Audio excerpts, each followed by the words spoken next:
Mga kababayan, ladies and gentlemen, Assalamualaikum, madayaw ug maayong adlaw kaninyong tanan.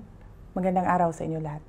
Taos-puso nating kinikilala at binibigyan ng parangal ang katapangan, kabayanihan at paglilingkod ni Sergeant Jernel Ramiliano. Nasawi si Sergeant Ramiliano nito lamang December 17 sa Balayan, Batangas, habang nakikipaglaban sa teroristang New People's Army, ang armadong puwersa ng Communist Party of the Philippines. Si Sergeant Ramiliano ay isa lamang sa mga biktima ng karumal-dumal na gawain ng mga teroristang CPP, NPA at NDFP. Kabilang ang kanyang pamilya sa mga libo-libong pamilyang nawalan ng mahal sa buhay. Noong 2018, hinding-hindi ko makakalimutan ang tanong sa akin ng ina ng isang sundalong si First Lieutenant Jaren Reliota, isa sa mga pumanaw dahil sa pakikipaglaban sa NPA sa pinakamamahal kong lungsod ng Davao. Paulit-ulit na sumasagi sa aking isipan ang tanong ng ina ni Jaren na nagsasabing, "Inday Sara, ilang anak pa ba namin ang mamamatay dahil sa mga teroristang NPA?"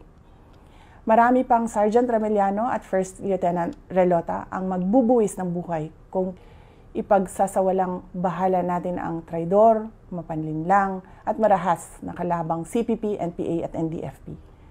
Maraming kabataan din ang hindi makakapagtapos ng pag-aaral kung hahayaan natin silang mabiktima ng mga grupong ito upang gawing armadong terorista. Mga kababayan, gusto kong malaman ninyo na ang tanging layunin ng CPP, NPA at NDFP ay sirain ang pundasyon ng ating demokrasya, pabagsakin ang mga institusyon ng pamahalaan at kaladkarin tayo sa kahirapan, kaguluhan at kawalan ng hustisya. Dili na kita magpatunto sa mga terorista nga sa dugay nga panahon na himong babag aron atong masinati ang pamuyo nga malinawon o matagamtaman ang mga kalambuan sa atong mga komunidad.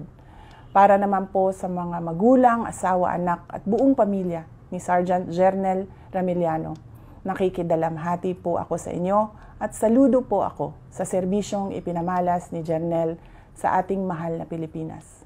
Mananatili siya sa puso at isipan ng bawat Pilipino at ang kanyang katapangan at pagmamahal sa bansa ay magsisilbing inspirasyon ng bawat isa sa amin upang mas mapabuti pa ang paglilingkod sa bayan. Syukran.